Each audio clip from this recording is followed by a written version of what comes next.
আসসালামু আলাইকুম। আমি কাউসার ফ্রম কে সামির ব্লগস চলে আসলাম আরো একটি নতুন ভিডিও নিয়ে আপনাদের মাঝে। আশা করি সকলে ভালো আছেন, আমিও আলহামদুলিল্লাহ ভালো আছি। তো আজকে আমাদের ভিডিওর যে বিষয়টি সেটি হচ্ছে ভারতীয় আইব্যাক সেন্টারে একটি নতুন নোটিশ প্রকাশ করেছে এবং বাংলাদেশ আইব্যাক সেন্টারেও এই নোটিশটি প্রকাশ করেছে। এটি হচ্ছে আপনার মেডিকেল ভিসার ক্ষেত্রে। তো আপনারা ইতিমধ্যে হয়তো স্ক্রিনে নোটিশটি দেখতে পাচ্ছেন। তো এই নোটিশটি আসলে কেন প্রকাশ করা হচ্ছে সেই বিষয়ে আজকে আলোচনা করব এবং এই নোটিশটি যদি আপনারা না মেনে চলেন তাহলে আপনাদের ভিসা রিফিউজড হয়ে যেতে পারে, এছাড়া পাসপোর্টে সিলও পড়ে যেতে পারে। তো আশা করি আমার সম্পূর্ণ ভিডিওটি দেখবেন এবং আমার চ্যানেল যদি নতুন হয়ে থাকেন তাহলে অবশ্যই চ্যানেলটিকে সাবস্ক্রাইব করে দিবেন।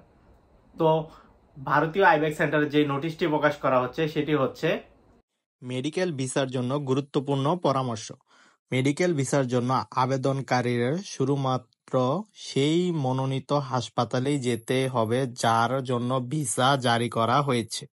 হাসপাতালে পরিবর্তনের জন্য ভারতে FRRO foreigner religion registration office অনুমোদিত প্রয়োজন।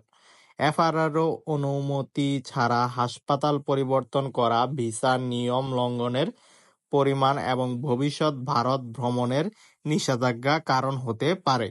তো আপনারা নোটিশটি পড়ে হয়তো ইতিমধ্যে বুঝে গিয়েছেন যে এই নোটিশটি কেন প্রকাশ করা হচ্ছে। তা আসলে এই নোটিশটি প্রকাশ করা হয়েছে ভারতীয় মেডিকেল ভিসার ক্ষেত্রে।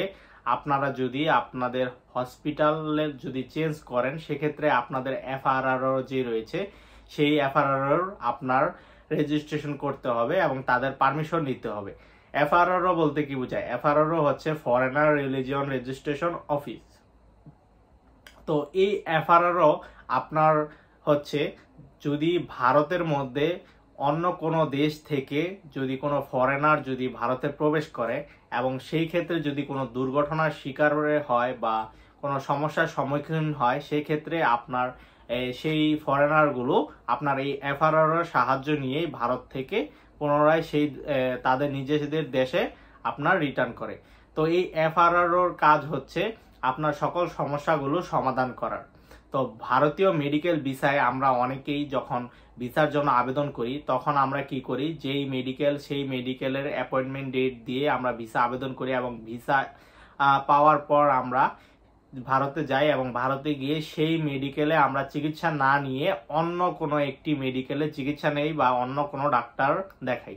তো এটি কিন্তু আগে দেখানো যেত কিন্তু এখন এটি পসিবল না, কারণ এই নোটিশটি প্রকাশ করার পর এখন যদি আপনি ভারতে গিয়ে যদি যেই মেডিকেল ভিসায় আপনি যেই হসপিটালের অ্যাপয়েন্টমেন্ট ডেট নিয়ে যাবেন সেই হসপিটালে না দেখিয়ে যদি অন্য কোনো হসপিটালে যদি আপনি নিজেকে দেখান বা ডাক্তার দেখান সেক্ষেত্রে আপনি যখন ব্যাক করবেন তখন আপনার সমস্যা হতে পারে ইমিগ্রেশনের মধ্যে।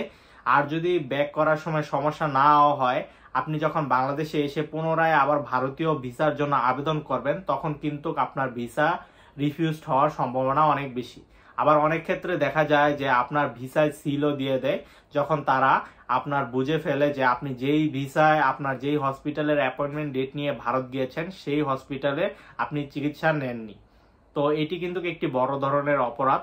তাই অবশ্যই এই বিষয়টি মাথায় রাখবেন যে আপনি যেই ভিসা দিয়ে মেডিকেল ভিসাটি পাবেন সেই ভিসায় আপনার যেই হসপিটালের অ্যাপয়েন্টমেন্ট ডেটটি থাকবে অবশ্যই সেই হসপিটালেই আপনি চিকিৎসা নেবেন।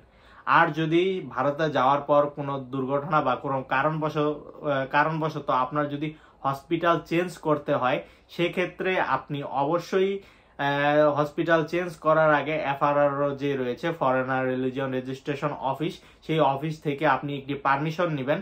পারমিশন নিয়ে আপনি তাদের অনুমতি নিয়ে আপনি সেখান থেকে অন্য হসপিটালে আপনি দেখাতে পারবেন এবং চিকিৎসা নিতে পারবেন।